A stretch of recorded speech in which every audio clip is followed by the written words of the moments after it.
Good evening, everyone. This is Dale Calvert. I'd like to welcome you to the webinar this evening.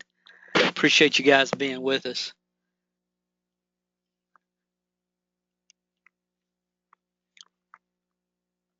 Just trying to get a couple things adjusted on my end. We'll get rolling.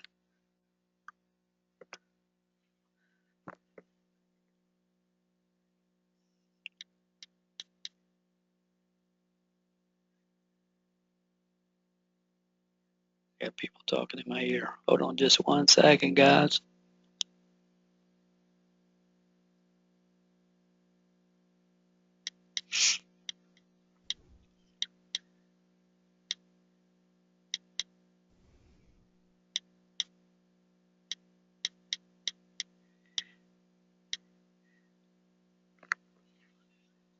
Okay, I appreciate you guys being with me tonight. My name's Dale Calvert. Everything that we're going to show you on the screen tonight, I will be making overheads available to those of you that want them. So as you're taking notes tonight, I would highly suggest that you just, you know, I'm going to do my very best to communicate something that's very hard to communicate, but very, very important. I would say critically important to network marketing pros, people that are serious about network marketing. It doesn't matter if you're full time, if you want to be full time, if you're brand new, if you're serious about developing the network marketing industry, developing a team of people, uh, creating a lifestyle that's available in this industry, then I hope you'll pay very, very close attention. And I hope you don't miss any of the concepts, because every concept I'm going to talk about tonight is going to build upon the previous concept. It's going to build upon the previous idea. And I promise you it's going to be worth your time, energy, and effort to turn off your social media, TV, everything else. I promise you. This is going to be one of those nights. I know that there's going to be some people with us tonight that you'll be able to look back. My hope is you'll be able to look back on tonight. You know, that was the night that really took my focus, my energy level, my commitment to what I was doing, to my profession, to a totally different level.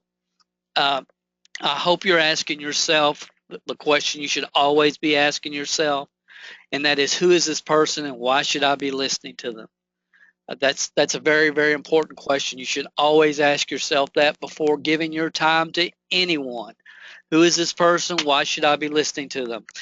Uh, Real briefly, my story is, and I'm not going to get into a lot of detail tonight, but basically, I was 20 years old when I entered the network marketing industry. I was living in a little tiny 600 square foot home, 407 Avondale Avenue, Georgetown, Kentucky. I was driving a beat up Chevette. I had none of the skill sets, none of the mindsets to be involved or to have any kind of success in any kind of sales, especially network marketing. Uh, if you looked up the most least likely to succeed in network marketing, you would probably find my picture. I was working at IBM at the time in Lexington, Kentucky. I tried to get in their sales program. I took the test. They came back and told me I had no aptitude for sales, which was true. But my first 3 years, again, I wanted to quit almost every day. I was beyond frustrated. I went through all the frustrations you guys go through, especially in the beginning. Things started clicking off after my third year. I know specifically exactly what happened. I'm going to share that with you tonight. My fifth year, I was able to finally leave my job and go full time. It took me longer to make $100,000 in this industry than anybody I have ever met. Anybody. It took me 9 years to make a $92,000, have a $92,000 year. My 10th year jumped to $252,000. And once that happened, I left the company I was with. I resigned. Everybody around me thought I was crazy, but it was real simple, guys. It was real simple. I knew that I had the skill sets and the mindsets and the systems in place to go build it anywhere that I wanted to go build it, with a company that had a product that I believed in. So I started over with a new company. My next year, my income jumped to, I don't know, 300 or 400,000. Then it jumped to 1.1 million. Then it jumped to 3.3 million. Then it jumped to 3.5 million, and all of it happened systematically and by design. And that's what I'm going to talk with you about tonight. It was not luck. I know exactly how it happened, why it happened. I know exactly how above average people with our average people with above average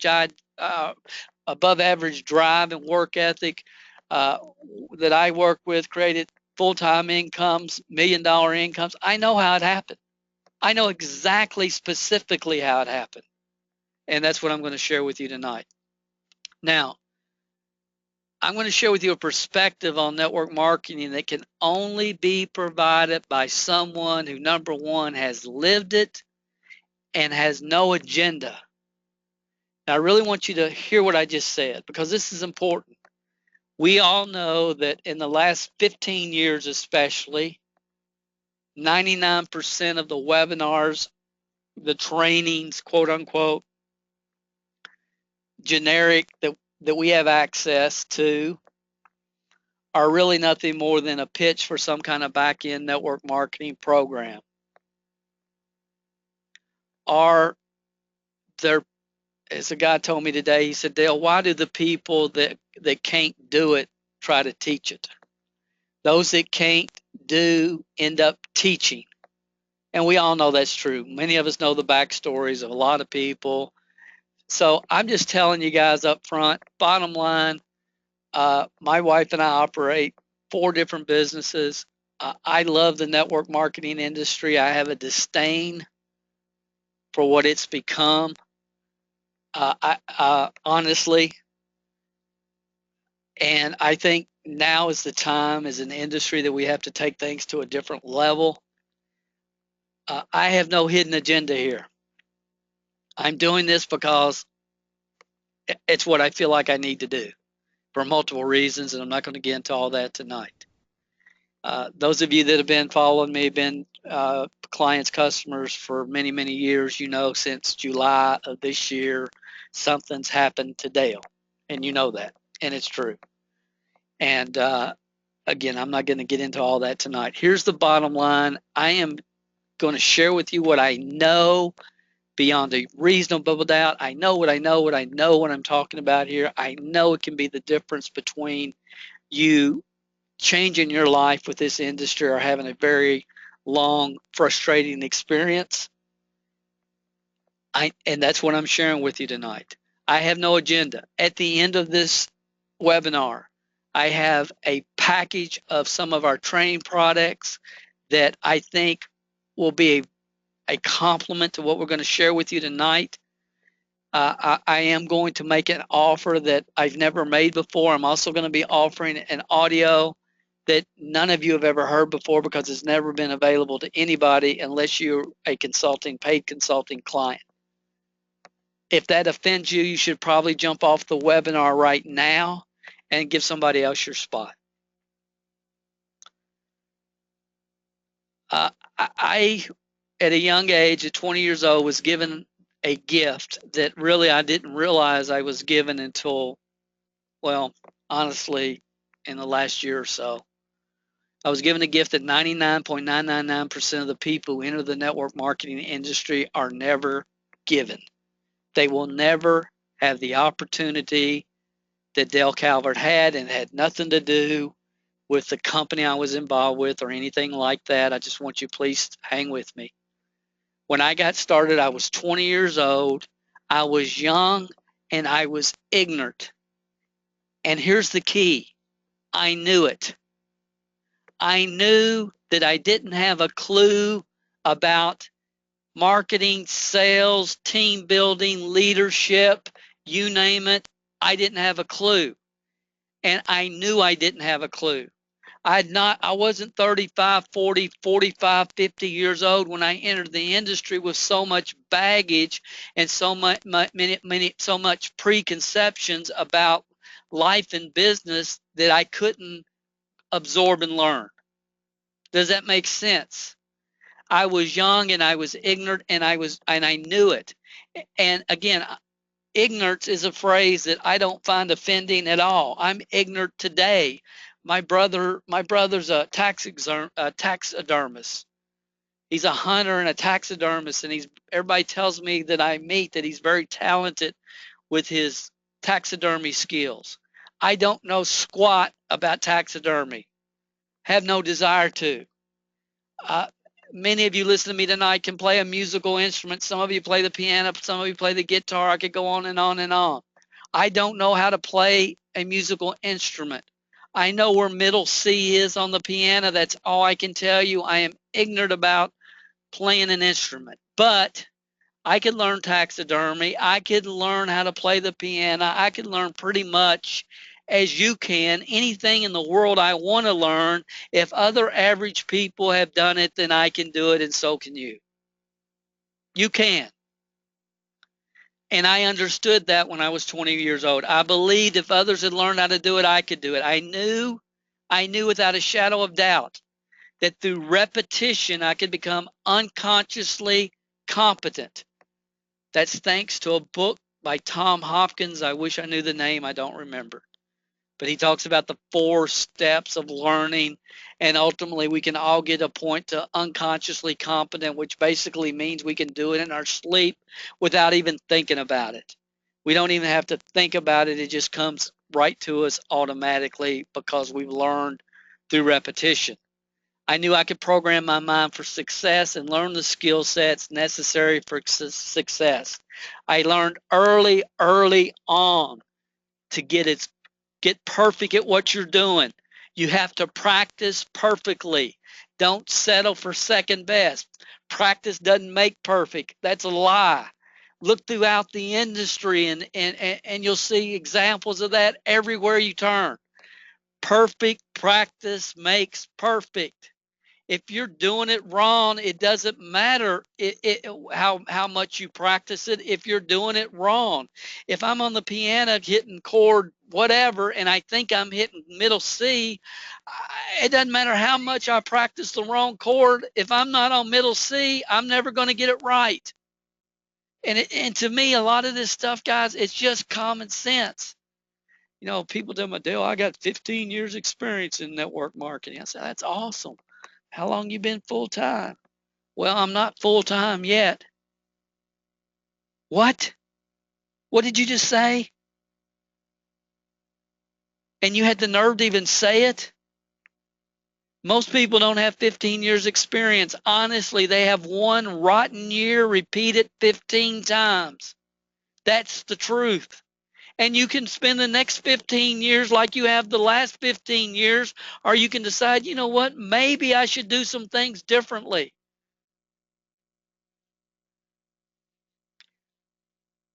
I was given a chance that 99.99% of the people who enter the network marketing industry are never given.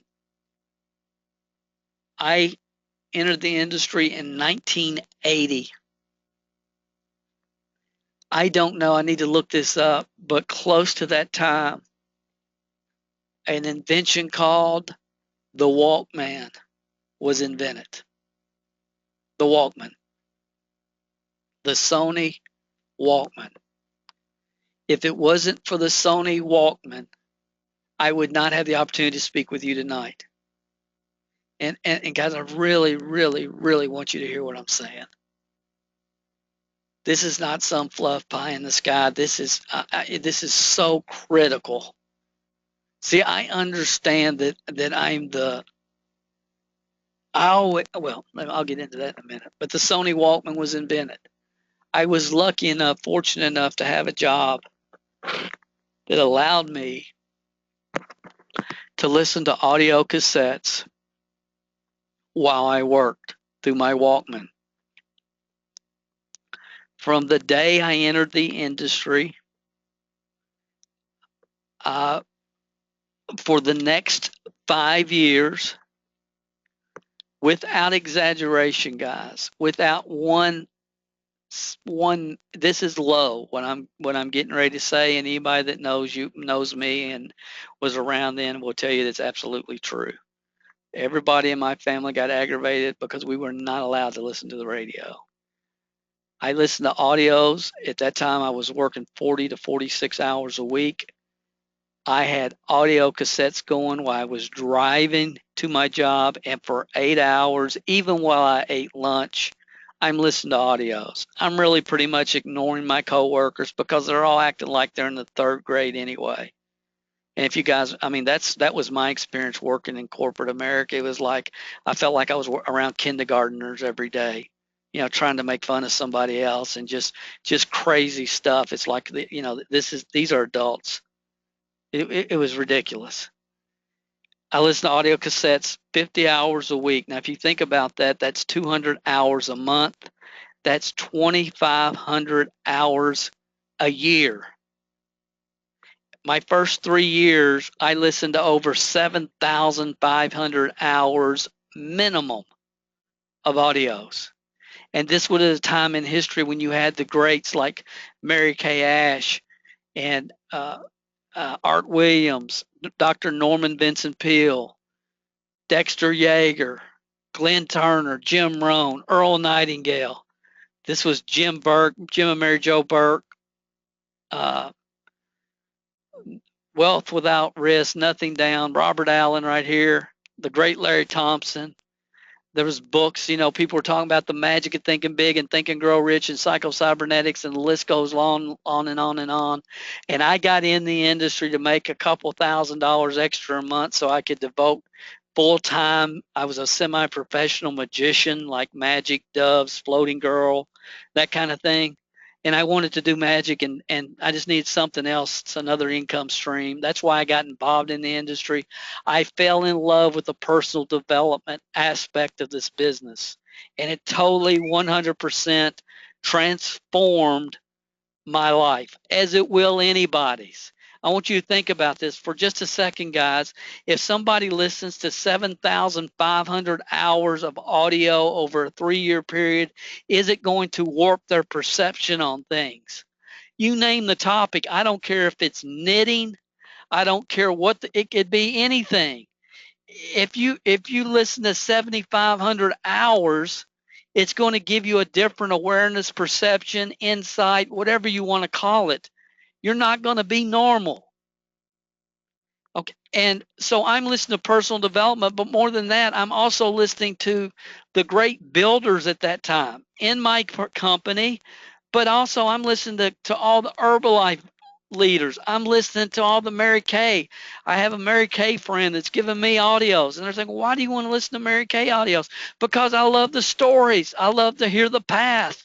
I want to get a deeper awareness of what these people are doing.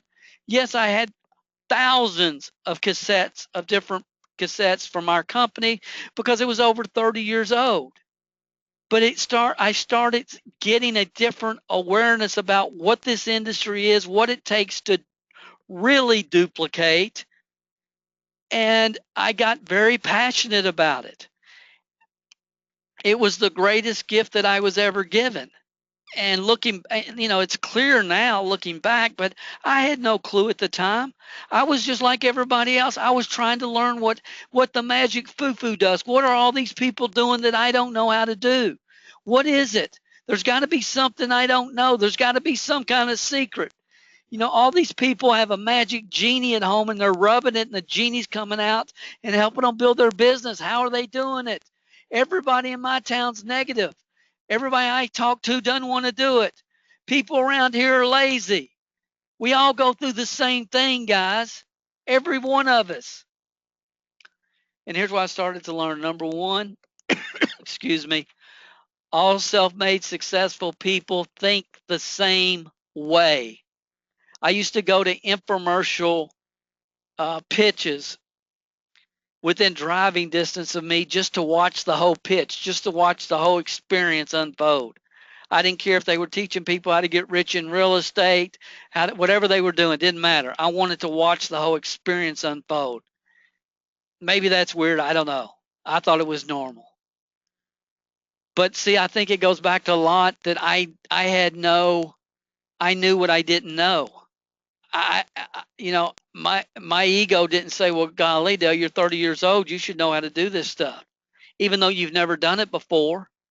It's like I wasn't too proud to learn at all. I understood when Jim Rohn said formal education makes you a living. If you become self-educated, you can create a fortune. So I come to the conclusion early that all self-made people think the same way. And it was like, wow. I mean, I would go listen to these real estate investor guys and all these women that were doing different things. And it's like, my goodness gracious. And what it really did, it validated for me what I had heard a few months before I got involved in the industry when I was at the employee awareness class in IBM, when they made us listen to Zig Ziglar, and the first words out of his mouth was, "You are where you are in your life because of what's gone into your mind. And the only way to change where you are is to change what goes into your mind." And it was just validation, validation, validation. Dr. Wayne Dyer, Dennis Waitley, Og Mandino, the list goes on and on and on. Some of you remember Nightingale Conant and all those 6 audio CD sets you could purchase for $60. Some of you remember those days. You remember what I'm talking about. So the truth is the truth, even if you don't like it, even if you don't understand it, even if you don't believe it, and even if you don't accept it. I'm not the issue. You're not the issue. The truth is the truth. There is a yin and there's a yang, and we can ignore it and we can blame the government and our parents and our spouse and our downline and our upline and our sideline, and we can make all the excuses out in the world, or we can decide, you know what, I'm going to take the wisdom of the ages, I'm going to apply it to my life, and I'm going to make a huge difference, not just for myself, but for other people. Most people never come to that conclusion. Most people never do. But it's our decision. Truth is truth, even if we don't like it, even if we don't understand it, even if we don't believe it, even if we don't accept it. Truth is truth. When the masses hear truth, most hear, agree, and then they continue to do what they've always done the way they've always done it.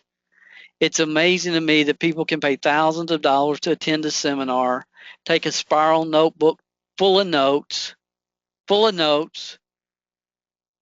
come home and keep doing what they've always done the way they've always done it. And see, I've never understood that or why that happens, and I don't know why I got in such a improve, get better, learn mode from the beginning. I really don't know why that happened, but it did, and I know it works because other people over the last 30 some years that I've been able to help get in that mode, I've watched their life be transformed when they started taking responsibility for their own results. It's just really kind of interesting to me. Most people never decide to change until the pain of not changing is greater than the pain of changing. Now, I don't get that. I don't care what we're talking about in any aspect of life, not just in business. It's just somehow, for some reason, you know, I thought that's the way people are programmed, and I don't get it, and I don't understand. But I'm not supposed to. I'm kind of admitting tonight I am the weird one here, but I don't care because I know what I know what I know. And most network marketing quote unquote leaders, when I say network marketing and leaders in the same sentence, I always say it in quotes, because the definition of leadership in the real world and the definition of leadership in the network marketing industry are totally different. I'll expand on that in a few minutes. In network marketers, what most network marketing quote unquote leaders do is they wait until it's too late to make the changes that they know in their heart and their soul they need to make. And that's why most of them are not involved in the industry today. And I know it's politically correct to call network marketing a profession, but quite frankly, I don't see a lot of, never have seen a lot of professional things going on around it or about it. I love it, changed my life, changed many people's life, But we're weird because, we think if we can quote, you can have anything in life you want if you help enough other people get what they want. Somehow, if we can quote that, then we really get it. We really understand it. We're really applying it to our business. And 95% of the people that can make that quote, if you ask them who their top 5 people are and specifically exactly why they're doing the business, they're going to look at you like a deer staring in headlights. They say that, well, they say generic things, well, like they want to make more money. They need to buy a new house.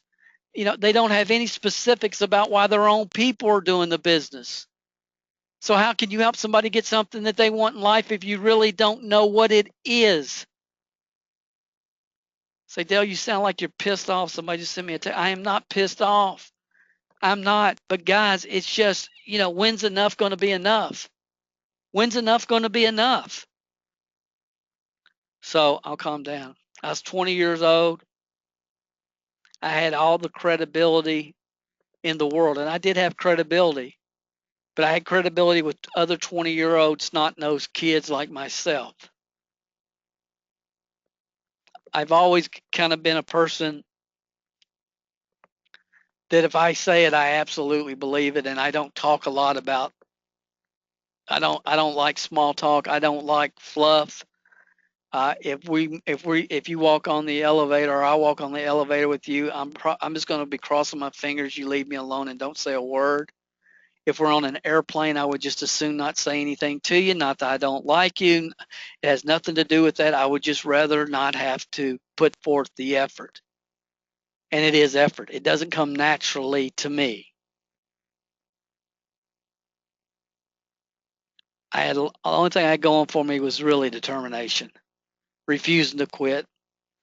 Pete Rose played baseball like baseball needed to be played 110%. I don't care what you think about Pete Rose personally. I don't care what you think about Pete Rose.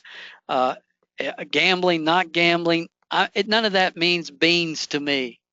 When he got on the field, when he was practicing his profession, he was Charlie Hustle. He gave it 110%, and he gave it all he had. He was my hero growing up.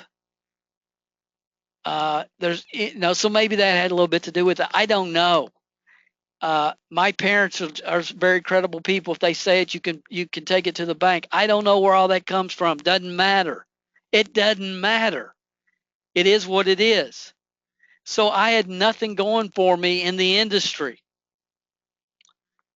The only thing I had going for me is I was able to listen to audios from Wisdom of the Ages speakers that I shared with you earlier and internalize what they said. When J. Paul Getty, who supposedly was one of the richest men in the world, said, I would rather earn 1% on 100 people's efforts than 100% on my own efforts, I didn't have to get much more or much further than that. That made perfect sense to me. I got it. I got it. I understood it. I never seen a business model that offered that like network marketing. So you didn't have to go much beyond that. It was real simple for me. It was like, yes, wisdom of the ages, common sense. Let's go for it. Let's not fight the way it is. Well, people do. I just wish people in my town were different. I wish my family wouldn't. Guys, we're all dealing with the same thing. Why do you try to focus and control and get upset with that which you cannot control? You can't control it. The only thing you can control is your own actions. And see, I get that. I understood that. I can't control how other people react to what I'm doing. I can only control what I do. Most people want to win the lottery. They think network marketing is like buying a lottery ticket or something. It's ridiculous. We don't treat it like a business. We treat it like the lottery. I joined your deal, so you need to join mine. I was with you in XYZ company 3 months ago. Now it's your turn to join me. It's ridiculous. And the real world looks at us and says, what's wrong with these people? What's wrong with them? What is wrong with these people? What do they think they're doing? I've had these conversations for years and years and years with people. And you know what? I agree with them. And you know what? It's our own fault. And you know what? We can't continue down the path we're going. You can't. You can't. It's not feasible. It's not going to change. It's not going to get any better till you make some decisions.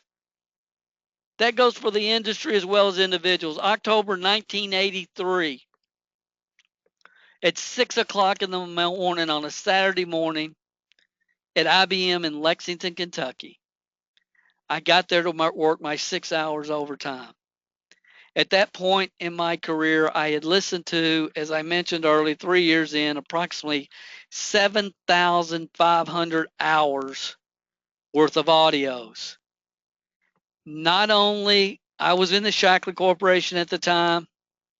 Yes, you want to talk about a challenging business model?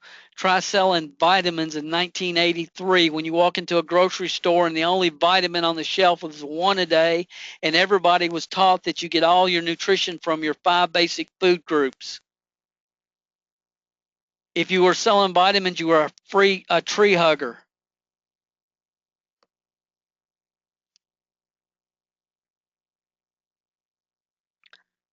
October 1983, 6 a.m. on a Saturday morning at IBM in Lexington, Kentucky. I walked in there at 6 in the morning. I got there. Some of you have heard this on my Power of a Dream DVD. And really, you know, you all have had this experience where you get somewhere, you've driven 30 minutes, and really you don't even remember being there or driving. It's kind of scary. It's like I was sleep driving to my job. I got there early, and I was upset because I was there too early. I sat down, and the next thing that I know, I had an experience that I cannot describe. I can only describe, and I'm not trying to sound woo woo. I can only describe it as supernatural. I was in a different state of mind. And that's when 4 of the 5 fundamentals that I'm going to be sharing with you tonight were revealed to me. And yes, I said 1983. So if you're looking for the newest, quickest, fastest, easiest way to create money out of thin air, this is probably not the webinar for you. So I say they were revealed to me. My life has never been the same since that moment. And not because of the concepts, but because not only the concepts, but I was willing to take action and consistent action on what happened that morning. And again, I'm not trying to sound woo woo here. I'm not. If I look back on it now, the only thing I can say is my subconscious mind had so much of this information, and somehow it started calculating the consistencies and all these different stories and all these different people. And, you know, I looked at people that I categorize people in every company as Elvis and are systematic. I looked at every leader in every company, and to me, you could easily categorize these people. They were Elvis. They were the Elvis in their own company. If they weren't doing the three-way calls, if they weren't doing the meetings, you know, it was like Elvis and a bunch of followers at an Elvis concert. And then you had other people that were more business-minded, people that had come out of the insurance industry and other business models who were much more systematic in their approach. You know, a lot of franchise owners that were involved, and they were much more systematic in what they were doing and what they were teaching. So it was the combination of wisdom of the ages, personal development, and understanding and hearing the stories of multiple speakers that all this stuff just started at once. It's just started coming to me, and it was really like, it wasn't like I was thinking it. It was like it was just being released. And I grabbed a repair card for a typewriter. I grabbed a stack of them, and as this stuff started coming into my mind, I had grease on my hands. It's a dirty environment. I just started writing on these repair cards for these typewriters as fast as I could write it. I'd give anything if I still had those cards. I would give anything if I still had them. But I went home that day and that weekend. This was on a Saturday, and I typed it all up. I spent all weekend working on it. And it hasn't really changed much since 1983 because systems are systems, people are people. It is what it is. Leaders around the world have told me that this 3 hour training made all the difference for them. And I talk a lot about this in the Confessions of a Network Marketing Millionaire training. I talk a lot about what I'm talking about tonight. And when I start that training, I said, look, guys, when I talk to our leaders about putting together a generic training program for the industry, and by the way, this was the first training I had ever done generically. Up until that point, it basically was 100% for my organizations. And everything that I have produced since that time has been teaching people what we taught within our organizations. So I'm not one of these people that decided, hey, I'm going to do a generic training for the industry, uh, so I can use it to prospect with, and so I can use it to back people into my deal. So when I started this training, if you, and I know many of you own it, if you go back and you watch like the first 5 or 10 minutes, I say when I first had a conversation with our leadership team about producing a generic training for the industry, some of our leaders thought I was crazy, and they were saying things like, Dale, why would you want to tell people all of our secrets? And my response was because most people wouldn't know it, wouldn't see it when they saw it. And I talked about, I'm going to let the cat out of the bag. I'm going to share with them. I'm really going to let the cat out of the bag, but you guys don't have to worry about it because most people won't know the cat when they see it. And that has proven to be totally true. There's some people that when they saw this training, they saw the cat because the training has nothing to do with the training. It has to do with the cat. And again, I'm not going to try to explain it. Some people see it, some people don't, but I promise you the cat's there. I promise you it's there. And I talked about it before, but let me keep moving. So the time I was doing Confessions of a Network Marketing Millionaire, I understand now, thanks to Ron Henley and a conversation we had and some insights from the great Larry Thompson from Herbalife, that at that time the industry was really in a situation where everybody was looking for quicker, faster, easier ways to do the, to do the program, to do network marketing. It was the first time in industry history we could really start recruiting each other. You saw an influx of two-level comp plans, which those of you that go back, if you've got the confessions, you can watch me in that training taking two-level comp plans, throwing them under the bus as far as I could, backing over them a few times, and trying to kill them because it made no sense. There was a lot of things going on at the time that totally 100% violate everything that I knew to be true, based not upon Dale Calvert, but based upon Jim Rohn, based upon Earl Nightingale, based upon other wisdom of the ages teachers, based upon Think and Grow Rich.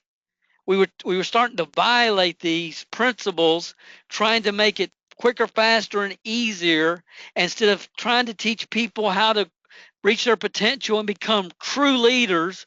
We started appealing to their mediocrity and saying things like, oh, you only have to do $30 a month or $40 a month to qualify.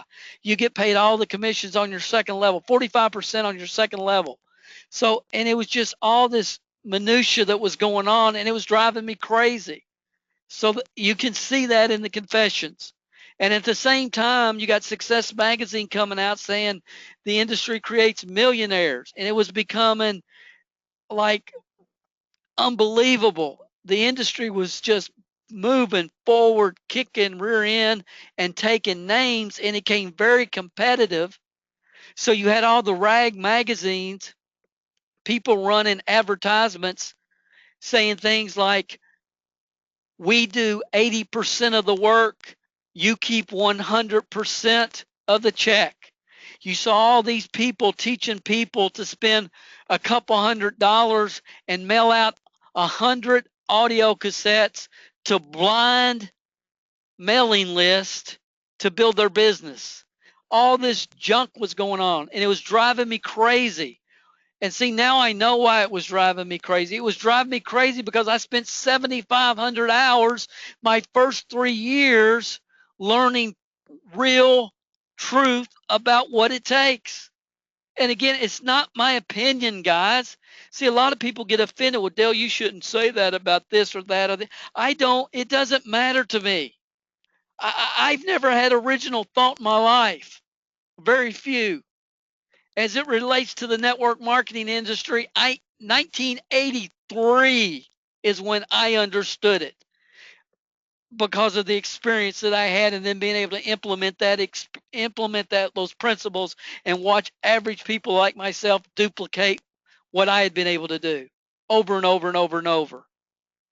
That's why, guys. That's why there was other people at the same time trying to tell the industry what I was trying to communicate to the industry. One of the most respected historians, authors in the network marketing industry.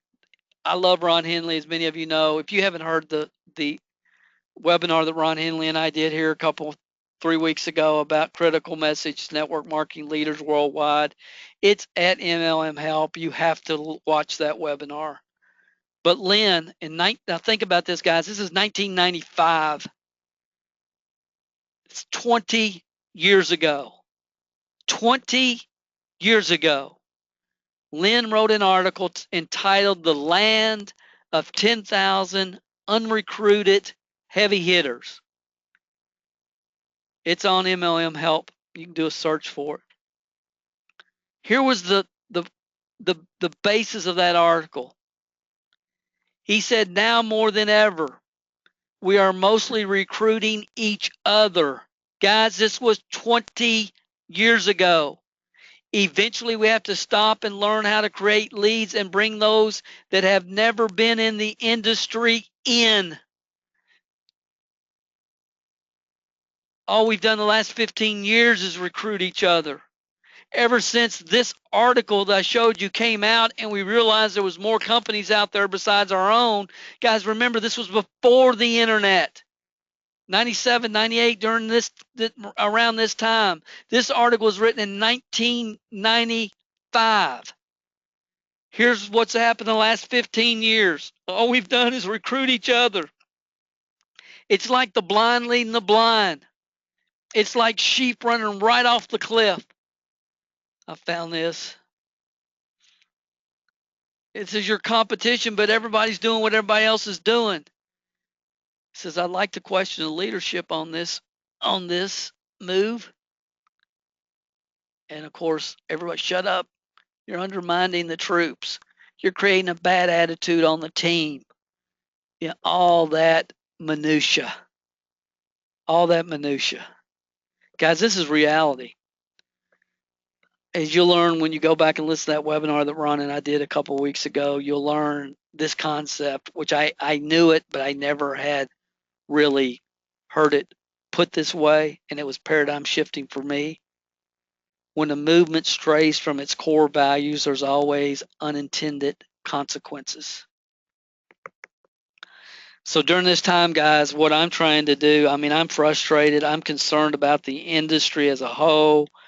Now everybody's running to the internet with the promises that they're going to get rich on the internet. They're violating all the wisdom of the ages principles. At this time, I'm trying to put some stuff out there. I put out a booklet called Why the Masses Are Frustrated, Confused, and Don't Have a Clue What They're Doing. And it's more applicable today than when I wrote it, just like Lynn's article is. I did an audio that I got death threats over. People in the network marketing industry hated me over this. It was called Network Marketing is a Scam. And the people that hated me were the people that had never listened to it. It was really a plea to the network marketing industry to quit running stupid ads saying we'll do 80% of the work and you keep 100% of the check, because no legitimate business minded person is going to believe that baloney. And of course, I got thrown under the bus about it and prosecuted over it. People just, and it's fine. It doesn't matter. I mean, I honestly, the good old boy network and network marketing's never been a concern for me now. And I tell you now, a lot of them think that my first 20 years I was giving them heck.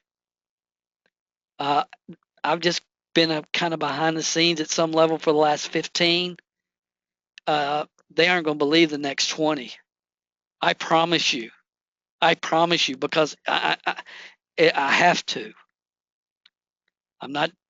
Not that I have to. I also at this time wrote the first ebook any network marketer had ever written, which is no big deal other than the fact I'm just trying to tell you that I'm not a Johnny come lately here.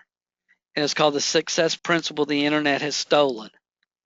And it's now on double audio CD. We don't even sell it, I don't think, in our office. The only way you can get it is on Amazon. But it's a double audio CD for those that are auditory learners. My opinion, and I'll expand on this in future time, the internet saved network marketing, and then it totally it's like a venomous snake. It's like a venomous snake. Uh, it saved it, and now it's attempting to destroy it. So in 2000, I wrote this article. 2000s, I've been 15 years ago. I wrote, I believe that this industry has to return to our roots of personal development, personal growth. We must create a culture that inspires our people to learn, grow, develop, and become all they can become. And I fought this for probably 5 years until I just really honestly, it's like, it's not, this is ridiculous. There's way too many other business models. There's too many things I personally want to learn. And, why, Dale, don't fight greed and ignorance. Just don't fight it. And so in 2000, I sold my company at that point. I decided, I've been there, I've done it. Unlike 99% of the people in the marketplace teaching it, I actually duplicated it. And again, it had nothing to do with me, guys. See, and a lot of people see when I say that kind of stuff, I want you to understand, I am beyond thankful. Beyond thankful. I can't even express how lucky I feel like I am today looking back.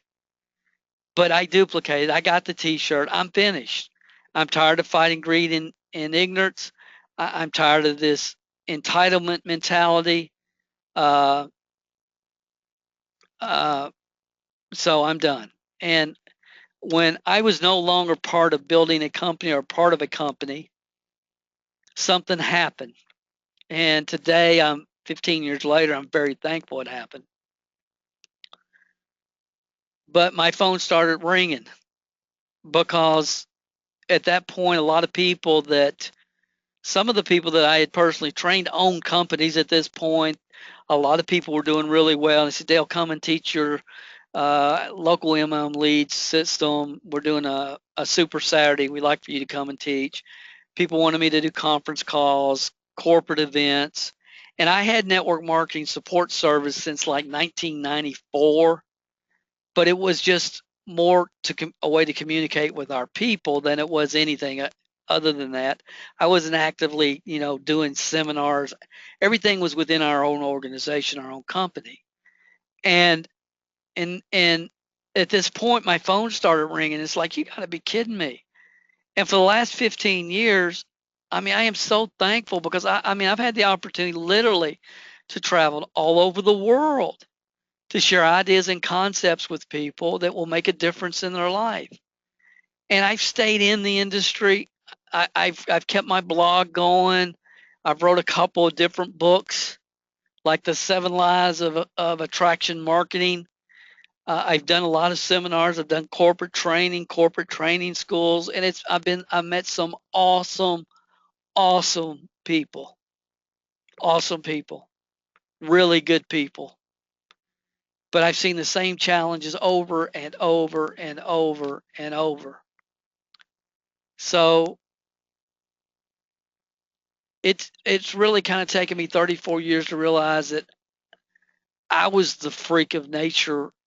I always got really frustrated and aggravated with people not telling people the right procedures, the right systems, the right wisdom of the ages, principles. I got so sick of leaders that just told me, you just got to hang in there. You just got to work harder. Just work a little bit harder. You got to see more people. I would just want to throw up every time I heard that. And I've been around it, guys, for a long, long, long time. And I've been a distributor for years. I've been disturbed really with this for years. The wisdom of age principles have been ignored, and more leaders out there continuously promising people the magic bullet, the magic comp plan, the magic recruiting system, what I call the foo-foo dust. And there ain't no foo-foo dust. And here's what I've come to realize recently.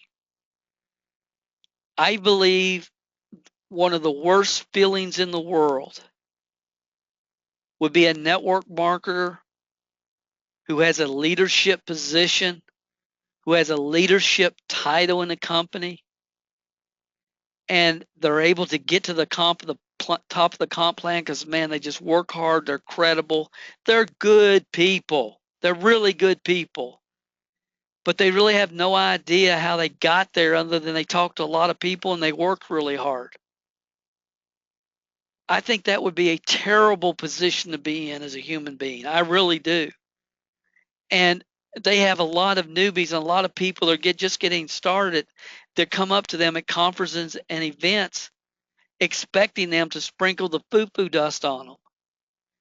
And what happens, what I've noticed, is when these dynamics all come together, it creates a entirely new set of egotistical psychological issues that are very common in today's network marketing industry.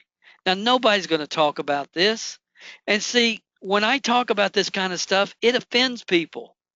And I've always had the attitude, I'm not trying to offend anybody. I'm trying to wake people up. If the shoe fits, wear it. I cannot tell you how many times people over the years have called me cussing at me because I was talking about them on a training call, and I don't even know who they are, never met them. If I did, I don't ever remember meeting them. I wasn't talking about them. It's just the common issues that you see if you can get away from your own ego and your own emotions long enough to see it. So here's the top 5 insights of people who enter the network marketing industry that most people will never grasp. They never get this. They might be able to quote some of it, but they don't understand it. They've never experienced it. Number 1, at its core, network marketing, I want you to hear this, must be about developing leaders. All of us have the same product. The real product is people. But here's what you need to understand. When people are growing, when they're growing as human beings, they hang around. Did you hear what I just said? Comp plans don't keep them in the program. Comp plans won't. Products will keep them. The right products will keep them consuming products, but it's not going to keep them trying to share the opportunity. When they are growing as human beings, when they're experiencing personal growth, they hang out, they stay, they move forward. And I don't care, we're not just talking about network marketing, guys, we're talking about building any kind of team. I don't care if you're building a church, if you're building some kind of ministry, if you're building a nonprofit organization, and the list goes on and on and on. Leadership is leadership. Most network marketing, quote unquote, leaders, hear this, this is important. They do it with the credibility The skill sets and the mindsets, not that they develop, but that they enter the industry with. They come in with that. And those people can sponsor a lot of people, but they can never duplicate long term. Long term. The more successful you are when you enter the industry, the weaker your team will be, because personality, work ethic, skill sets, credibility is not duplicatable. Systems duplicate. Look at McDonald's. The French fries always on the left. I talked about this in the confessions, guys. This has been my battle cry for a long, long time. Truth is truth. And it's like, the internet's run its course, all the traction marketing junk, all the affiliate programs that people bought into, with all these people convincing them to give us the $30 a month instead of your company's product, brand yourself, go on YouTube, make a video acting like you're something you're not, calling yourself an MLM consultant so you can quote unquote attract people. That's all run its course. Okay, you get, it's all run its course. It has. So now where does the industry go? Number two, it's not about a system, it's about systems, plural. There are multiple systems required to develop leaders in network marketing. Multiple systems. When the small amount of people start understanding they have to have a system, most people relate systems only to recruiting people. There's much more to this business than recruiting people. You got to get them in, but you got to keep them in, and you got to help them move forward. That requires developing skill sets, mindsets. If you've never had to develop new skill sets and mindsets, you don't understand that process. 3%ers don't get it. 3%ers think they know what they're talking about because they can quote Zig Ziglar, you can have anything in life you want if you help enough other people get what they want. But what most 3%ers have learned, they've learned through osmosis. They've learned from just hanging out. Okay, they have not learned from practical implementation and development of other people. They've just learned from hanging out and throwing a lot of mud on the wall. So there's multiple systems. You have to have a system for starting people off correctly. What is the system? When people join your team, how do you get them started? Word for word, step by step, concept by concept, idea by idea. You have to have systems for creating leads. We used to call it prospecting, but you have to have multiple lead generation systems. It doesn't matter if you create a lead online or offline. A lead is a lead is a lead. We're all looking for the right people at the right time in their life. You have to have customer acquisition systems, ways to create new customers who have no interest in the business necessarily. They just want to consume your product or your service. And part of this system needs to be a follow-up system. It's what we've always taught as being retail to recruit, because your best business people, business builders, many times are going to come as satisfied product users first. Follow-up is more important than the initial initial contact. Everybody will tell you that the best lead that you can get. Again, I don't think network marketing has anything to do with sales. I'm going to say that again. I don't think it has anything to do with sales. It's about developing leaders. It's about teaching. I'm not saying that sales skills aren't valuable. They are valuable. And I went through a phase when I thought it was about closing people in the business in my first 3 years. I bought Zig Ziglar's secret to closing the sale until I realized I can close them all day long, but if they're going to go home with their distributor kit under the couch and never do anything, all I've done is wasted my time. It's not about closing. But from a sales standpoint, any sales book you ever read will tell you a referral is the best customer you can create. So if we're getting products into the marketplace and creating a customer base, which we need to be doing so we can retail to recruit, then a referral from that customer is going to be the best lead you can get, and you should have a system that teaches that. Then you have to have retention systems. I didn't understand this till about 1993. But you also need weekly accountability systems. We call it company reports. You need opportunity overviews, formats. I could go on and on and on. You need to learn to teach your people how to give a daggone testimony. When they get in front of the room, when you do have your couple events a year, and somebody comes on stage and give their testimony, we taught people specifically exactly how to do it so they didn't get on stage and babble like idiots. Not that they're idiots, not that they're bad people, but nobody's ever taught them. This has been a pet peeve of mine for years. It was way back when. Way back, way back. I promise you, when we went to a regional event in my company with my team, and my people that had the opportunity to get on stage and give their testimony, you could pick them out from all the rest of them because they knew exactly what they were doing. They knew how to do it. They knew how to say it, make their point, and shut up. When I see people go up there and they're just babbling away, I think, who in the world is their upline? Because your team is a reflection or lack thereof of your leadership. Man, I'm getting on tangents tonight. I apologize. But man, this stuff it's just like we have something, we got the greatest opportunity in the history of the world to create time and cash.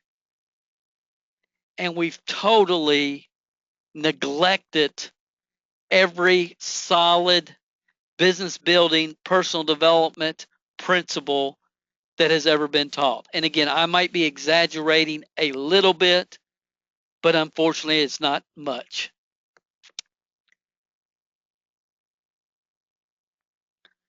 You never want to be the Elvis of your team. A lot of people get in a mode where greed and ego is what's the only thing that's really driving them. I will say this. I'll even expand upon this. I know people are going to not like me for saying this, and it's certainly not everybody. It's certainly not. It's not. But there are a few groups of quote unquote teachers, trainers, leaders. They don't need to be followed. Following does not satisfy their ego. There are people in this industry that have a worship complex. And my opinion about that is it traces back a lot of it to Bill Gould and Equinox. And somebody said, I don't even know what you're talking about. Just be aware, guys. Just be aware. If you've been in the industry 2 years, I'm telling you, there's a major trap, and you got to be aware of it. Greed and ego are the only things that can destroy a properly built team, period, in the story.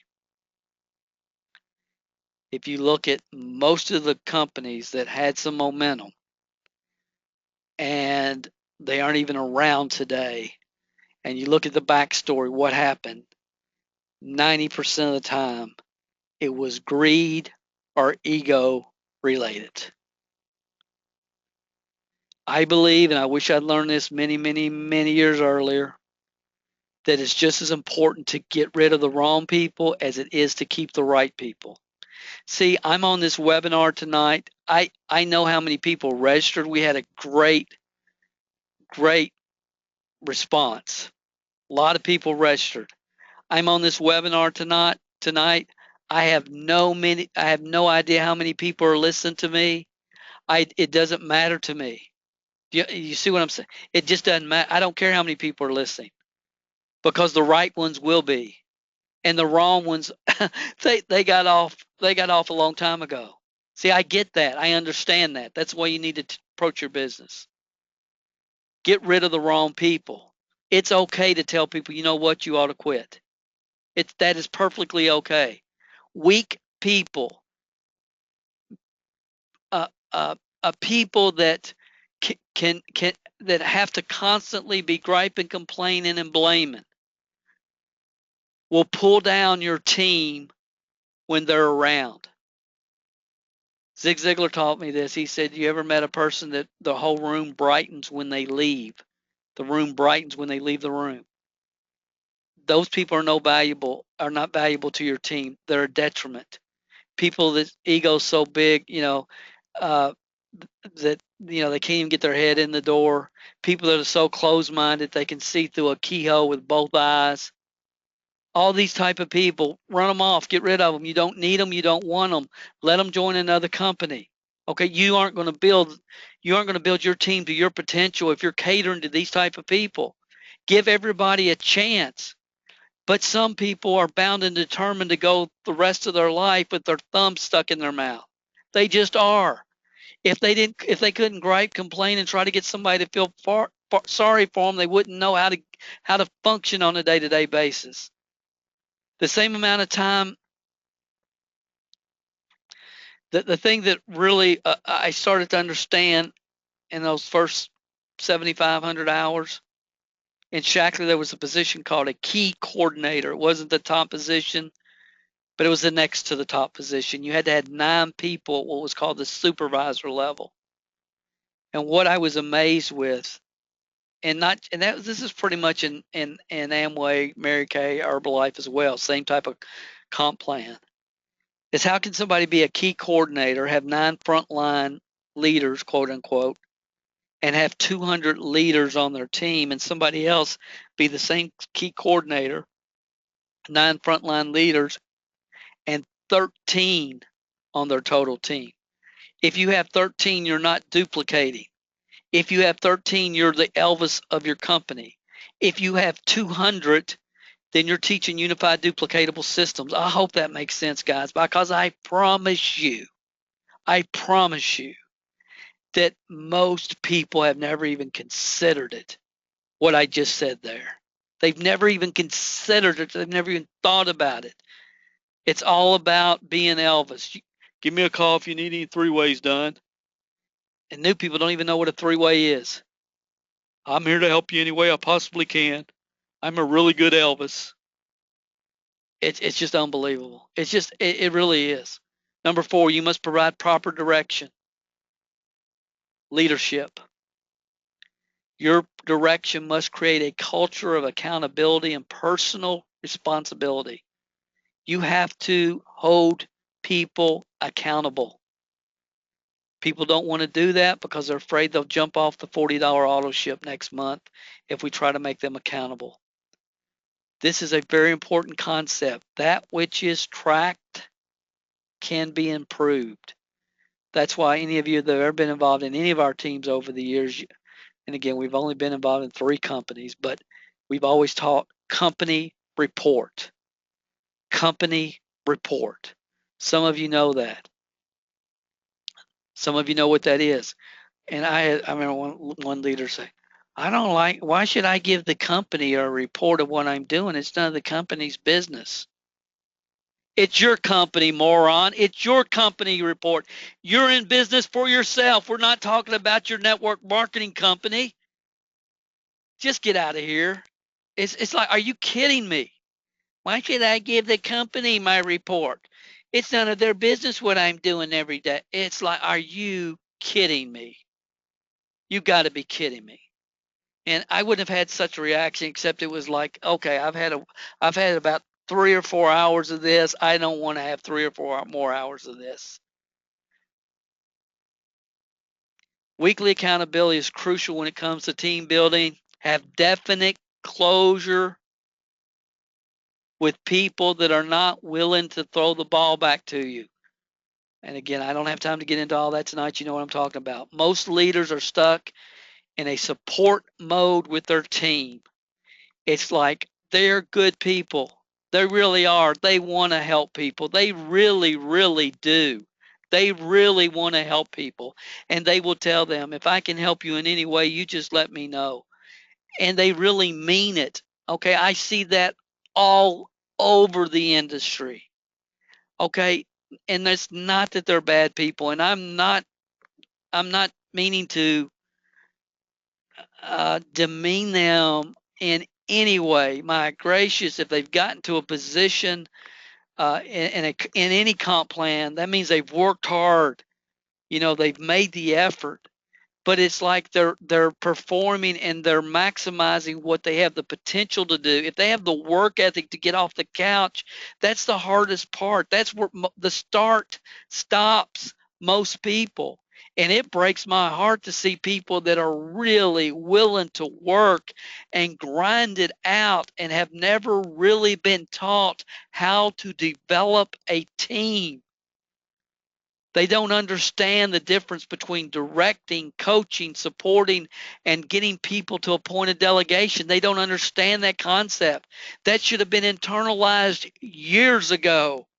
They should have that. They should know that, just like spelling their own name, because it's fundamentally the foundation of developing teams and developing leaders. And if you're in this industry, you don't want to go around trying to support people. That's not the way to bring them down the road. There's a time and place for that, but it's definitely not the day they join. It's not. And somehow we think just because they've been around the industry 15 years, then they should know how to do everything.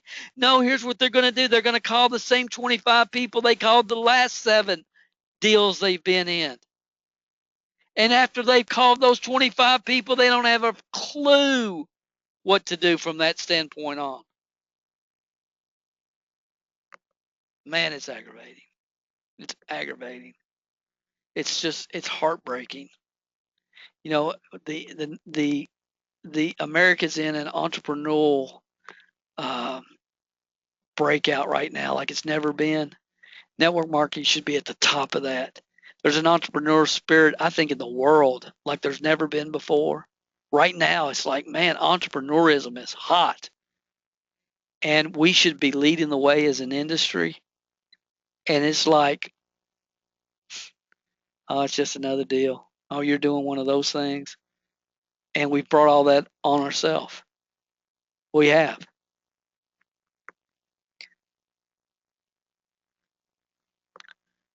A lot of people, a lot of good people of leadership titles in this industry never have what I call the leadership development paradigm shift. I understood early that it was never going to be about what Dale could do. Now, in the beginning, I was like everybody else.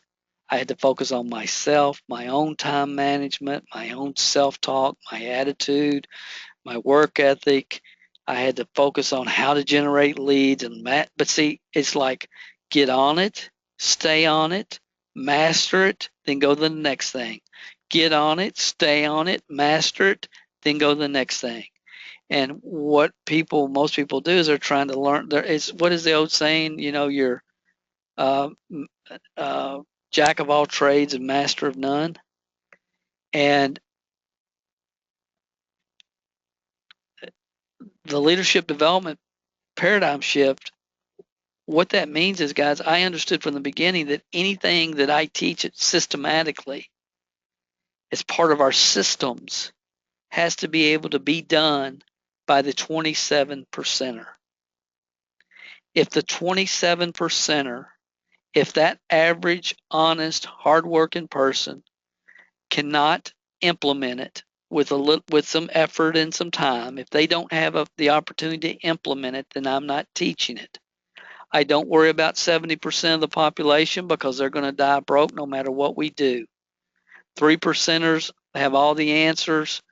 They're going to they're going to do what they do.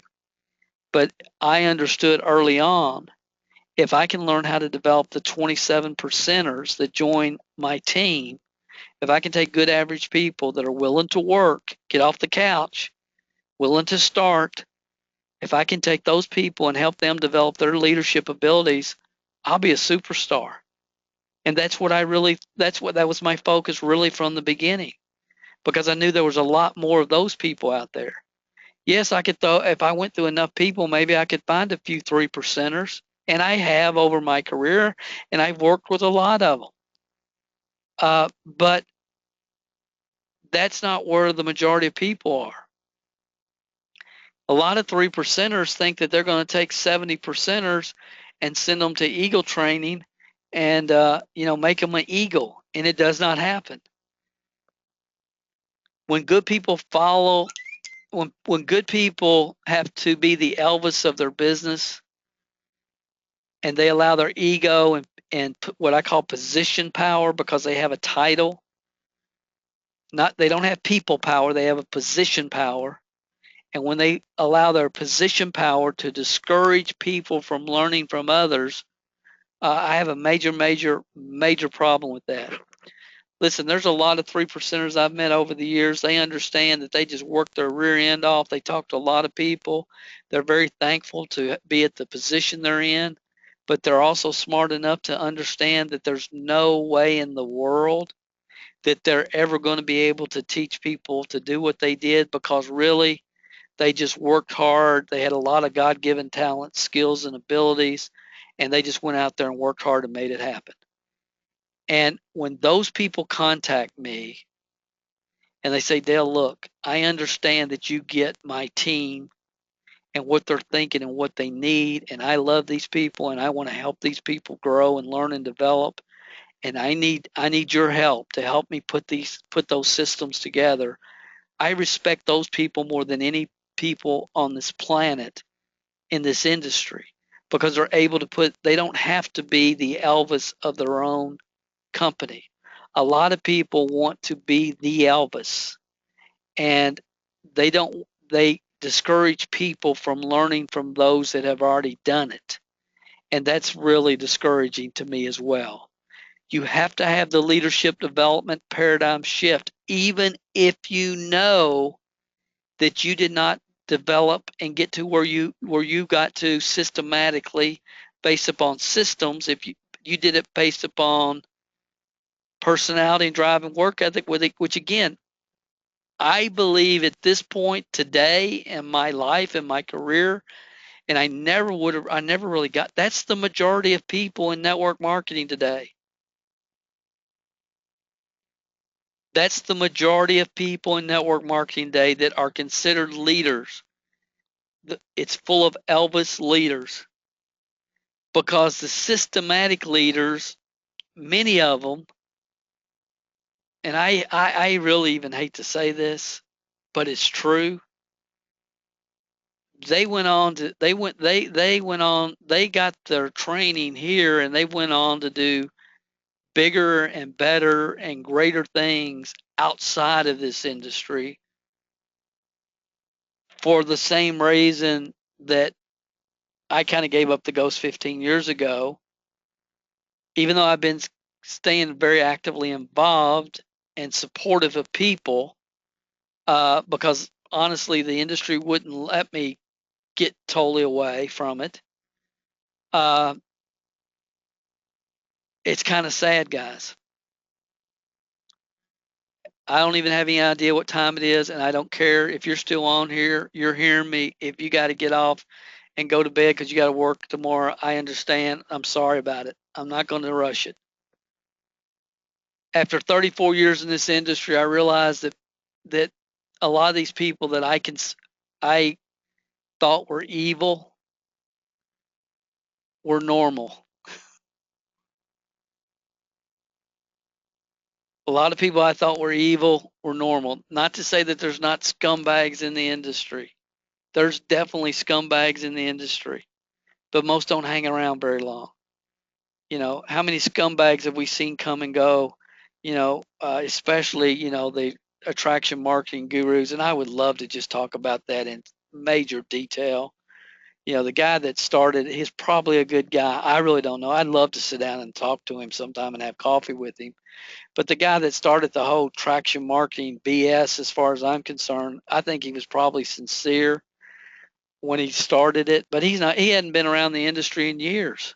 He made his money telling people, hey, and again, I'm not detrimental, but telling people, hey, telling people what they wanted to hear. And I understand. See, I think that whole generation, it's my generation's fault because we got away from the fundamental principles of this business, and because it got so competitive. And again, I could, man, it's just unbelievable. But I realize I can't hold somebody accountable for that which they did not know. It's like, Dale, my gracious, how many people the first 3 years in this industry got to listen to 7,500 hours of wisdom of the ages, principles and concepts and ideas? Most people don't. Now, if the shoe fits, wear it. If you're a scumbag, you're a scumbag. You are. Uh, but if you're not, there's a lot of good people that it's not that they're scumbags. It just that they weren't given the opportunity that I was given, and I understand that much more now than I ever did. Throughout when I was building, I just discouraged people to join me because they like me. I said, don't like me. Don't join because you like me, because you know me, like me, and trust me. That's good criteria for choosing an insurance agent. That's good criteria for choosing a dry cleaner. Doing business with those you know, like, and trust is a really good criteria for dry cleaners. Okay, if you're going to do business in network marketing, you should do business. I want people to join me because of my track record of developing leaders, because of a proven track record. That if they got involved with me and they were willing to get off the couch and take action and stay patient and stay focused on learning one concept, principle method at a time, that over time I could take them where they wanted to go in a way where they could turn around and teach other people and duplicate. That's all I wanted people to understand. And again, I understand at this point that when I was building, I was creating a lot of controversy. And quite frankly, I didn't understand it. It's like, why wouldn't you tell somebody that can't keep their thumb out of their mouth that they ought to quit so that they don't pull down everybody else on your team? See, I didn't understand a lot of what I taught. People thought I was crazy, and a lot still do. And I'm okay with that. But it's like, why so much controversy? So anyway, guys, you know, everything that I did in the beginning when we were building, it was all for our team. And probably in about 1999, there was a bunch of gurus that were having something called the MLM cruise, and it's not the one you guys are thinking about. It's not Big Al's. It had nothing to do with him. It was before that. And they were having an MLM cruise, and they invited me to come and speak. And it's like, I don't even know who these people are. Why would they want me to come and speak? I don't even know who they are. I get their magazine, but that was about it. And it was me and a lot of other people that if I told you their name, you would know who they are. And if I told you their name, you would think I'm throwing them under the bus. And really, I would be, because that's honestly what I think. But there's no need for you to know who they are at this point. There's no value to you.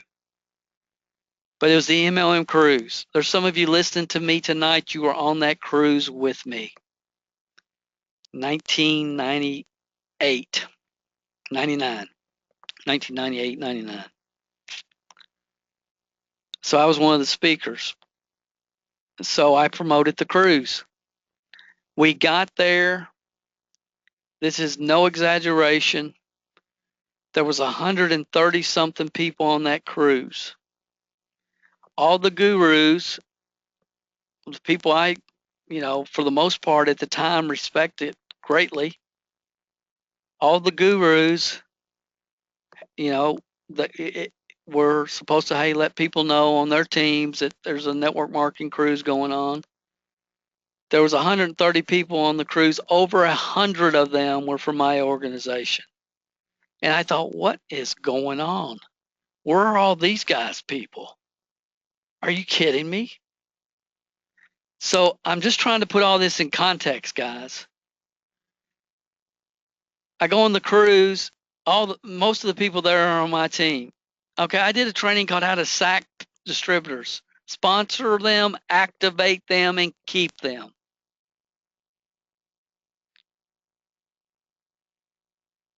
And one of the speakers who a few months later I saw on a satellite showcase telling a bunch of people at a conference that he was going to show them how to triple their income in the next 90 days, and the whole crowd goes wild believing that BS. I'm going to show you how to triple your income in the next 90 days. And then everybody, yay! It's like, are you kidding me? But on that cruise, this guy tells me, he says, Dale, what you did today, that sponsor activate keep, he said, that's the best training I've ever heard in network marketing. He said, but nobody could ever learn how to do that. And I looked at him straight in the eye. I said, I have thousands of people in my group that already are. So anyway, guys, from that, this audio program came out from a guy that I really do respect, who has since retired from the industry. But he contacted me. He said, Dale, I want to feature you in an audio program. I said, that's fine. He said, I'm going to put you in there. And guys, this was like the thrill of my career at this point. I was in there with Jim Rohn. I was on there with Jim Rohn. Jim Rohn was in this same audio program that I was on. And it's like, you got to be kidding me. I cannot believe this. I mean, this not happening to me. And then on the back of this case here, my wife took this picture today so I could show you guys this case here that I was on because I couldn't find. But on the back of this, here's what he said about me. Now, understand, at this point, the only generic training of any kind I had ever put in the industry was the Confessions of a Network Marketing Millionaire, where I taught 6 principles: building in depth, spinning plates, all that, stuff that most people had never seen before. But again, it was on this that we let the cat out of the bag, and most people never saw the cat. But this is what he said about me. Dale Calvert typically charges $500 per hour for consulting, and people gladly pay it. That was true. Why? Because what Dale does and teaches has enabled dozens of people to reach millionaire status while building their network marketing business. Dale is known not to candy coat things. In fact, Dale is one of the most controversial individuals in our industry simply because he speaks his mind. This almost broke my heart, honestly, at the time. I'm not the most controversial, and people don't even know who I am. Why would you call me one of the most controversial individuals in our industry? I don't understand that. He's built an organization in excess of 60,000 distributors, has done over $100 million in wholesale sales, has become a multimillionaire as a result of the industry. In this tape, they will share with you how to sack, sponsor, activate, keep distributors. So it was like, man, I'm on this thing with Jim Rohn, and he's calling me the most controversial individual in our industry, or one of the most. And that's like, I tell the truth, man. Why would and again, I don't hold any grudges at all. I respect this guy. He's this guy that produced this set. It spent the night at my house. It's Jerry Clark. That many of you know. Jerry's an awesome guy. Okay, he's come through town, stayed at my house. I had no, and I never even said this with him because I eventually got over it. But I just said that to say this: if people, I think that as leaders, we have to start calling people out individually. And if we need to run over them with the bus, run over them with the bus, run over them 2 or 3 times, and kill them out of their industry. Not literally, but put them out of their misery. We have to start calling each other out. Call me out. I will debate anything that I ever say at any time. And I just want to share this with you guys. This is the 7 Lies book that I talked about. Okay, this guy, I don't know who Ben Newcomb is. Probably a lot of you do. He's the chief executive officer of Verve Resolution Marketing Social Media Education. Good for you, Ben. I have no idea who you are, but for some reason, I wish I had the date. April 25th, he felt the need to come on my website promoting this book and make blanket statements that absolutely anybody who read the book would know are not true. Make blanket statements about trying to get the old school new school war, which is again BS created by, it's just BS. Truth is truth, right's wrong, leadership development's leadership development. There ain't no poo-poo dust. Nobody that I know of, I ever taught anybody how to chase and twist people's arms to get them to join them on their team. As a matter of fact, those of you that know me know I've always taught just the opposite of that. That you don't want most of the people you're trying to recruit. So I never, I don't pay any attention to this stuff. I put it out. I don't pay any attention to it. So he put this out April 1st, April, May, June, July, August. 5 months later, I see it. Old school network marketing, blah, blah, blah. So I reply to this guy. And it's like, don't come on my website talking about stuff that you know nothing about what you're talking about. Just don't do it. And uh, and I've always felt that way. Maybe I'm wrong. Maybe it's not politically correct, but what's that saying about when good men do nothing? Madness breaks out, something like that. Y'all have heard that. We cannot let people to continue to do that which they shouldn't be doing in this industry, as an industry. So anyway, he responded. I responded. I said, look, I don't want to waste all this time going back and forth with you on this site because it does nobody any good. But if you'd like to get on the phone and we can talk about this, I'll be happy to talk with you about it as long as we record it so I can make it available to whoever might want to hear it. And I have not heard back from him at this point. Winning is something. Winning is not a sometime thing. Doing this business right's not a sometime thing. Learning it systematically, step by step, concept by concept, is the only way that most people will ever be able to do it. It's an all the time thing. You don't win once in a while. You don't do the right thing once in a while. You do them right all the time. Winning's a habit. Unfortunately, so is losing. And that's from Vince Lombardi.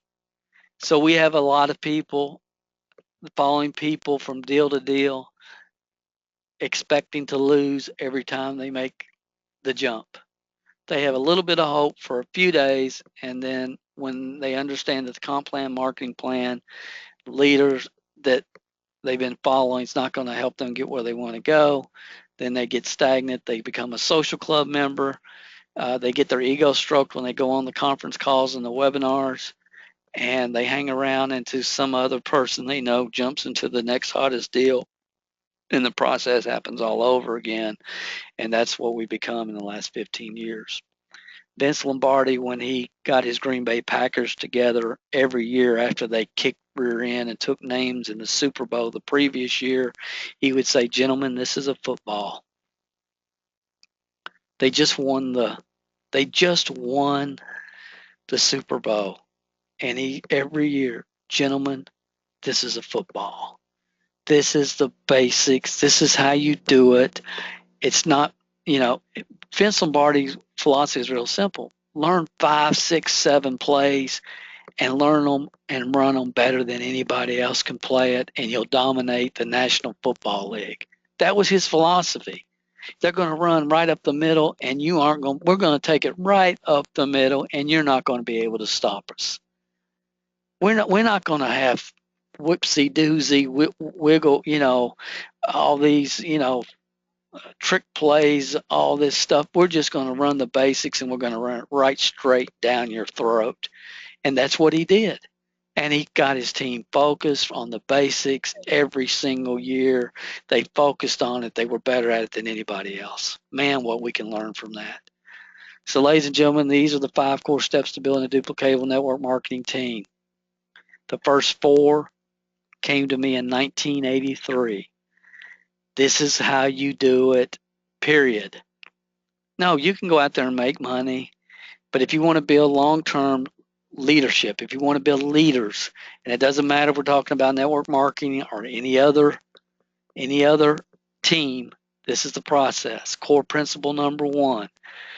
You have to systematically help your team members identify their why. Until you know why, the how doesn't matter. We've taught for years the 20 reasons sheet, your top 3 reasons. You can get a copy of that at mlmhelp.com/reasons. This did not come from me. It came from Earl Nightingale in 1960, the year I was born, is when Earl Nightingale came out with The Strangest Secret. It's on YouTube.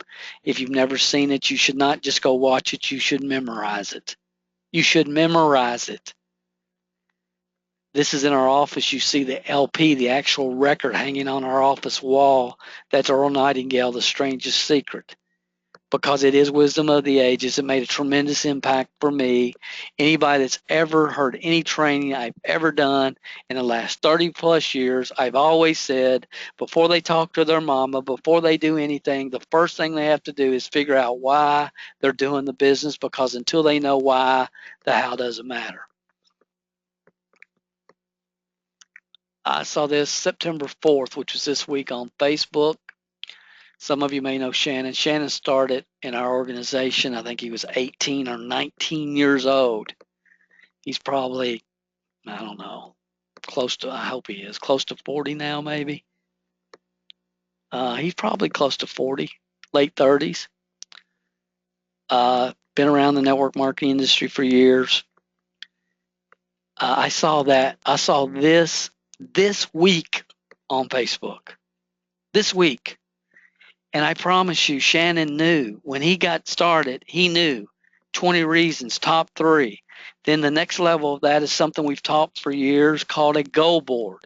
We don't teach that to the masses because the masses won't take the time to complete their 20 reasons. So why should we even talk about the next level of anything? Goal board. Shannon understands it. A lot of you that have been with us for years understand it. Those of you who've been in were in Amway. I learned it from Amway, probably Rich DeVos. I don't remember who taught it, but it made sense fundamentally, psychologically, that our mind thinks in pictures. So you should have pictures of what you want, not just written out. And again, I don't have time to do that training. But I saw it this week. I was just so proud. It's like, man, this is just awesome. This is what it's about, guys. Tonight I get to take the picture off my goal board. For 7 years, I've looked at this picture almost every day, and today, for the first time, I am a new Cadillac owner. See, when you teach people wisdom of the ages principles that are truth, you're going to touch their lives, you're going to change their life, you're going to help them develop habits and mindsets that they'll take with them for the rest of their life. And when it's all said and done, that's all that really matters anyway. Core number 2, you have to give them a blueprint for launching their business. I call it Start Right.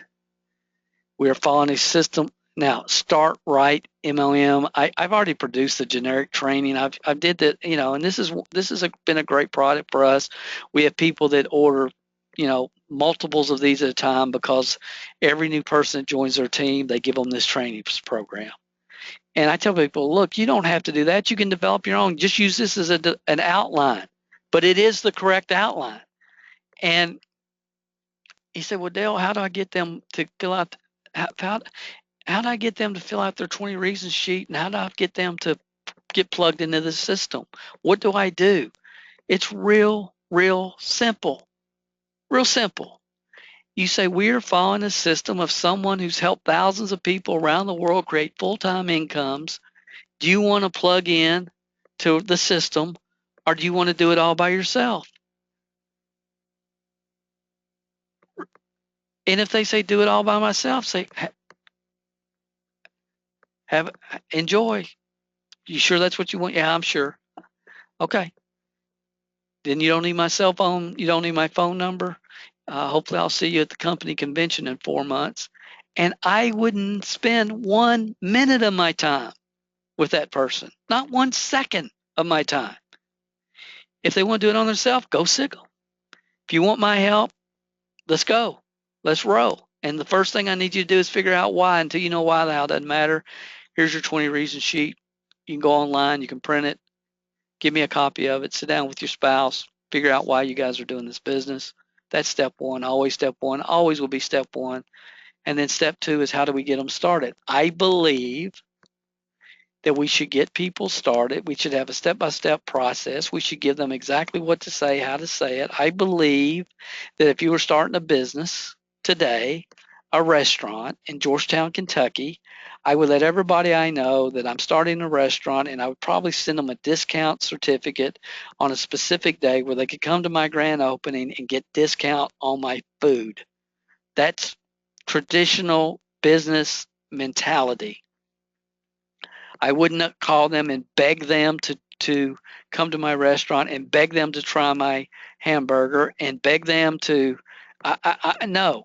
But I would let them know that I'm in business. And that's kind of the mindset that we take and the approach we take. Honestly, most of the people in most people's warm market, they don't want them anyway.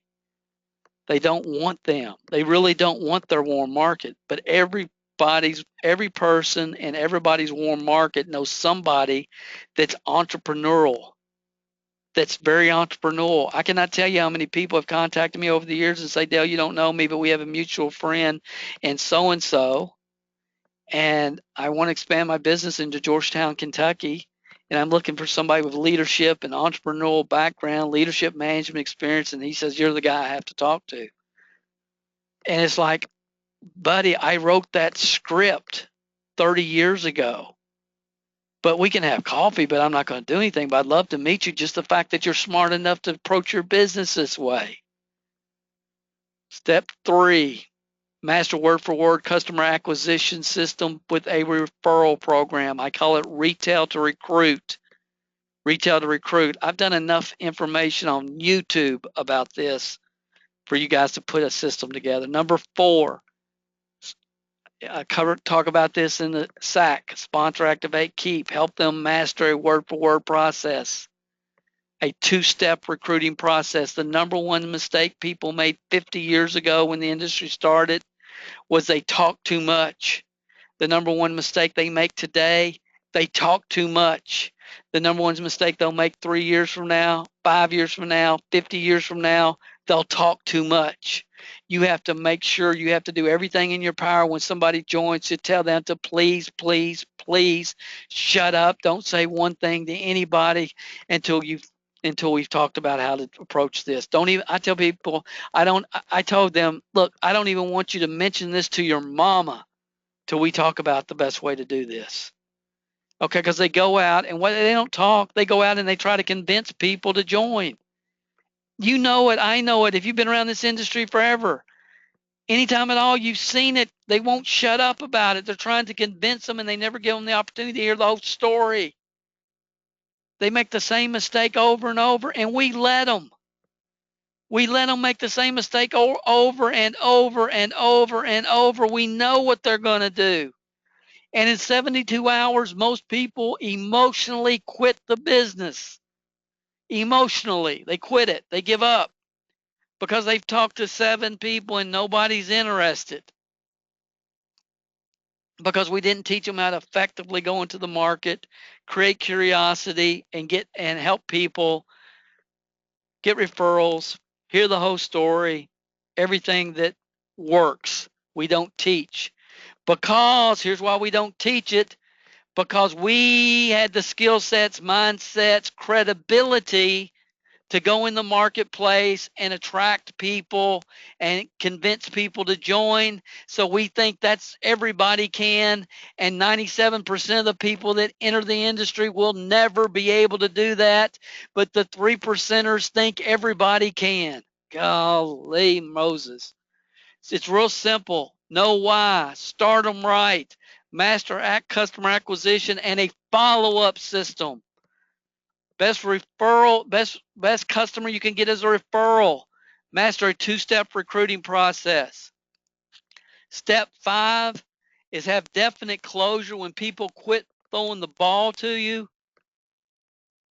When people quit, when they're supposed to contact you on Tuesday to talk about XYZ and they don't contact you, or you're supposed to schedule a three-way with somebody and they don't, and they quit responding to you, have definite closure.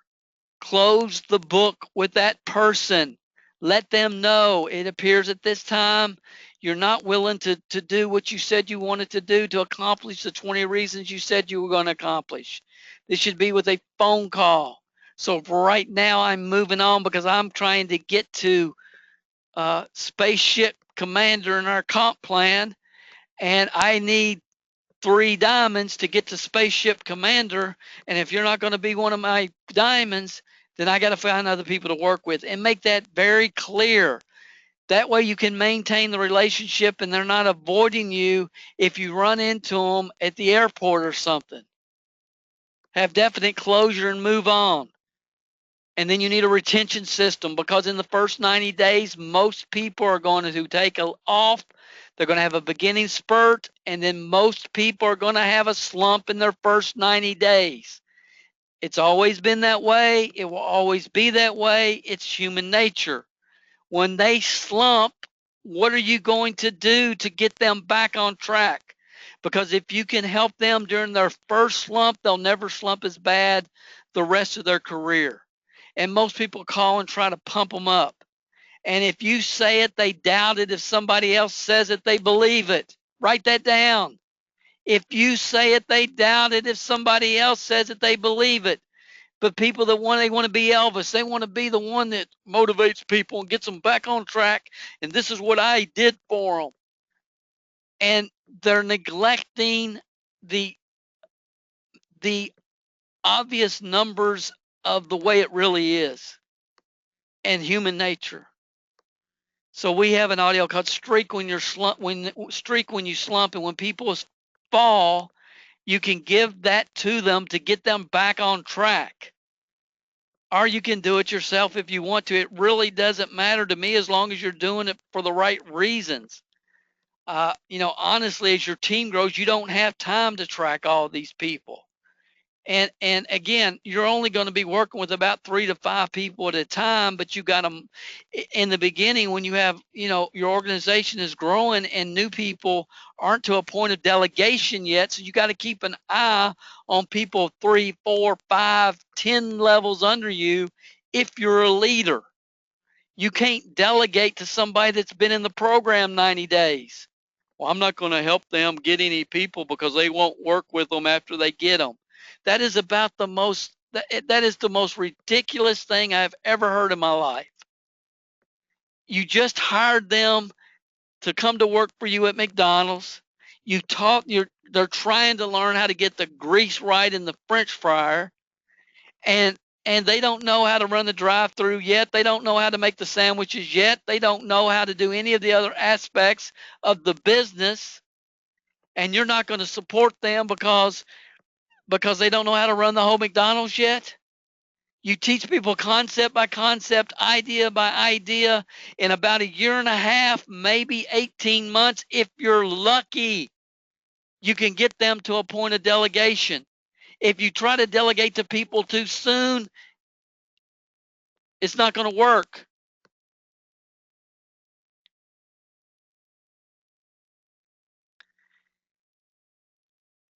I'm almost done. In July 2015, I reluctantly accepted the fact that I was given a gift that I have to teach. I promise you, my wife and I are involved in other businesses. I love working with her. We work together every day. We have a lot of fun together. We're excited. We're both learners. We like to learn new concepts, ideas, new business models. I can promise you that in June of 2015, the last thing that I really wanted to do was to was to build a network marketing supporting network marketing consulting training and consulting company, consulting seminar training company. It was the last thing I wanted to do. July, from June to July, everything changed for me. Not because I want to do it, because I'm supposed to do it. And I will explain that in detail some point in the future. I just want to publicly thank everyone who's contacted me over the years. I've tried to always, over the last 15 years, I've tried to respond to everyone. There's not a person that's seen me live in an event that would tell you that I didn't give it 100% when I was up on stage. There's not a person that's been on one of my webinars in the last 15 years. I have taken this obligation very personally. I always have. I have the last 15 years, but trying to build a network marketing consulting and training company makes no business sense from a business standpoint. And I knew that. I mean, I'm not trying to, because I'm not going to get up there and blow smoke up people's dress. I refuse to tell people what they want to hear. I refuse to teach people stuff that I know doesn't work. I'm not going to just, that's not me. Uh, you know, in the big picture, I'm not a very good ego stroker. I never have been, probably never will be. So I've never really wanted to do this. I know how to build teams, period. I can do it, done it, got the T-shirt, taught other people to do it, who are now doing it as well, who've taught other people that are doing it. So I get that. So it's not about networking and all that stuff. And again, it's total weakness of mine. It's a total fault of mine.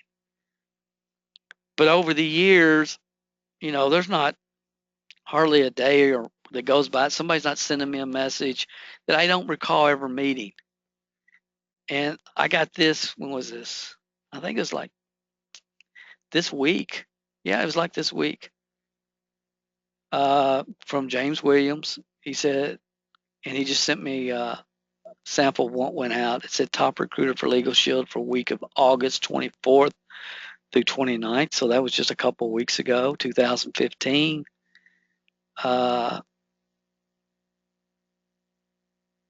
And he sent me this message. He said, James, he said that he sent me this message. He said, all's good. All the very good information I purchased from you appears to be working. Thank you, sir, for your leadership. And at this point, I get this at a deeper level than I ever have. I always got it very deep when I was working and building my personal team. But from a generic standpoint, I never felt like I could develop the type of back and forth relationship with people that I needed to. But again, I can make excuses, but I'm not going to make excuses. But again, I just want to tell you guys that all you people are saying, Dale, I've never seen you like this. You're different. What's going on with Dale? You're right. And you'll hear more. If you want to stay plugged in, MLM Success Podcast, it's brand new. Just started it. Got some really good stories. I did an interview today with a young man. Awesome interview. He was with the same company, imagine this, for 12 years. The same company for 12 years. How cool is that? How cool is that? But it's a really good interview. That'll be listed Tuesday morning, 7 o'clock, I think is when we upload the new episodes. Periscope, I do a daily video at MLM Minute. You can follow me on Twitter and also Periscope at the MLM Minute. If you're not a member of the MLM Training Club, you should be. There's a double your money back guarantee if you don't feel like it's the best investment you've ever made in your network marketing career. It's a CD of a month with a website where we have really cool stuff, and we're adding more all the time. You should be a member if you're not. And then our main blog is MLMhelp.com. I was going to take questions. I know it's getting late. I haven't even looked at my clock. I don't want to because I'll get freaked out by it. So I'm not even going to, but I will answer any question any of you have. I'm going to give you an email address. If you've connected with what I've shared with you guys tonight and you're ready to move forward and learn more, I'm going to make you an irresistible offer. And honestly, because you're with me live. Oh, I'm supposed to stop my recording right now. Let me stop it.